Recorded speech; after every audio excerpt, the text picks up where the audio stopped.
coulage du béton.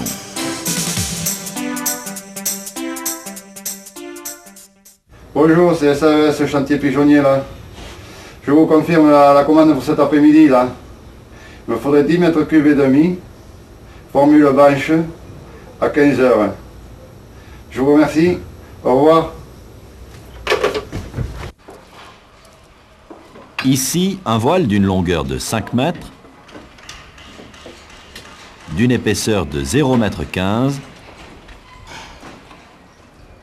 et d'une hauteur de 2,50 m. Pour calculer le volume, il faut multiplier L que multiplie E que multiplie H.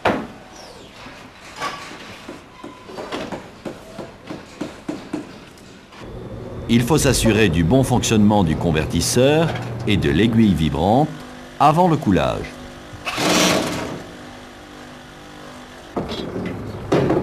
Il est conseillé d'avoir un ensemble de vibrations de rechange.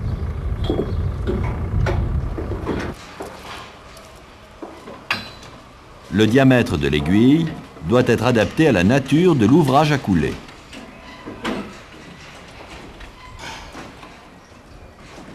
Voici deux voiles de 15 cm vus en coupe. Ce voile peu ferraillé est vibré avec une aiguille de 60.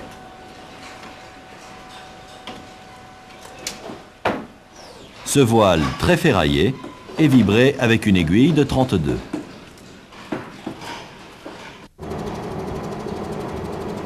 Le chef de chantier contrôle le bon de livraison et la plasticité du béton. Le béton est régulièrement contrôlé.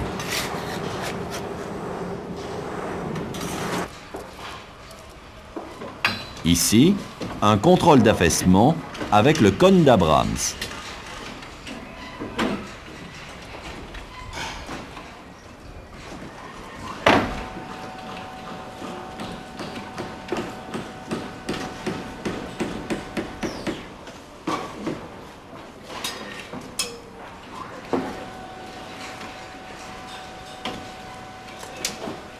Un béton trop mouillé perd de sa résistance. Lors de la vibration, l'eau remonte à la surface et s'échappe par les parties non étanches de la banche en entraînant le ciment. L'eau s'évapore, réduisant la hauteur du béton. Un béton trop dur est difficile à mettre en œuvre. Le béton n'épouse pas toutes les formes et n'enrobe pas correctement les aciers. Suivant les conditions particulières, un adjuvant peut être rajouté au béton. Par exemple, par temps froid, de l'antigel ou de l'accélérateur de prise est rajouté.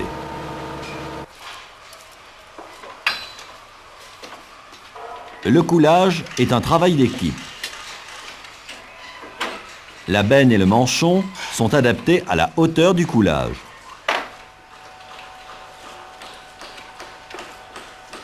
Voici une banche avec une réservation de porte-fenêtre. Le manchon est descendu. Le coulage commence par une couche d'environ 60 cm. Le coulage de part et d'autre de la réservation équilibre les poussées et empêche le déplacement de la réservation. Le vibrage commence.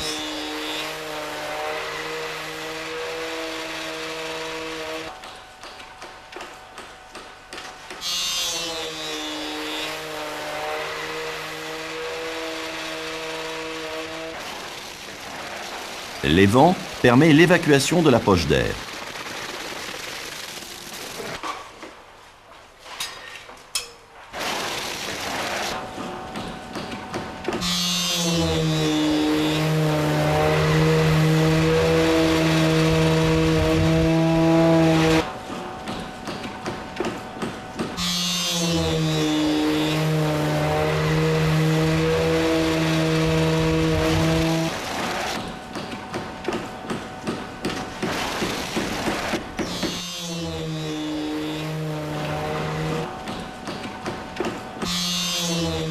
À partir d'ici, le coulage et la vibration s'enchaînent.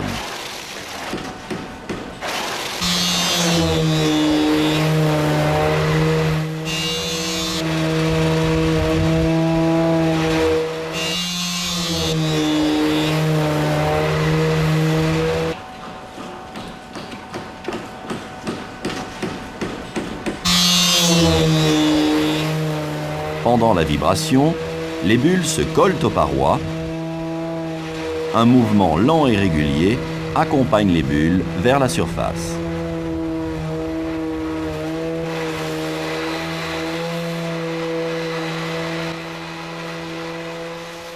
Les conséquences du non-respect des phases coulage et vibration entraînent une déformation de la réservation.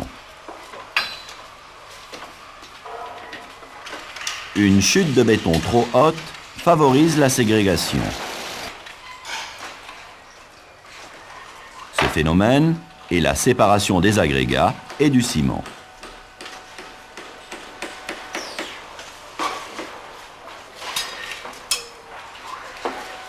Une vibration trop intense entraîne la ségrégation.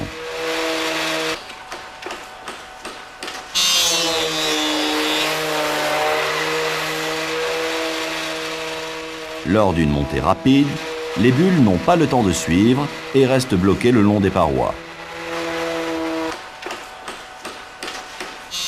Il est inutile de redescendre l'aiguille dans les couches déjà vibrées, car cela entraîne la ségrégation.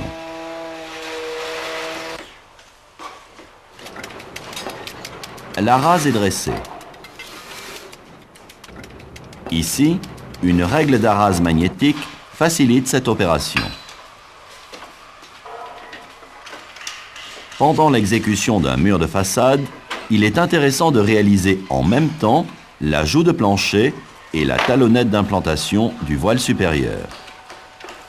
Ici, une équerre adaptée. Les aciers de reprise sont crossés pour éviter les blessures.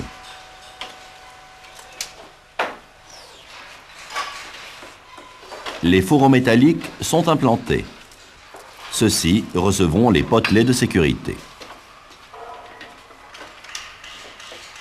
Un dernier réglage est effectué par un contrôle de l'aplomb aux extrémités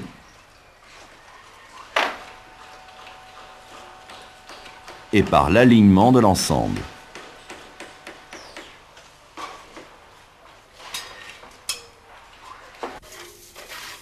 Les panneaux et les abords sont nettoyés.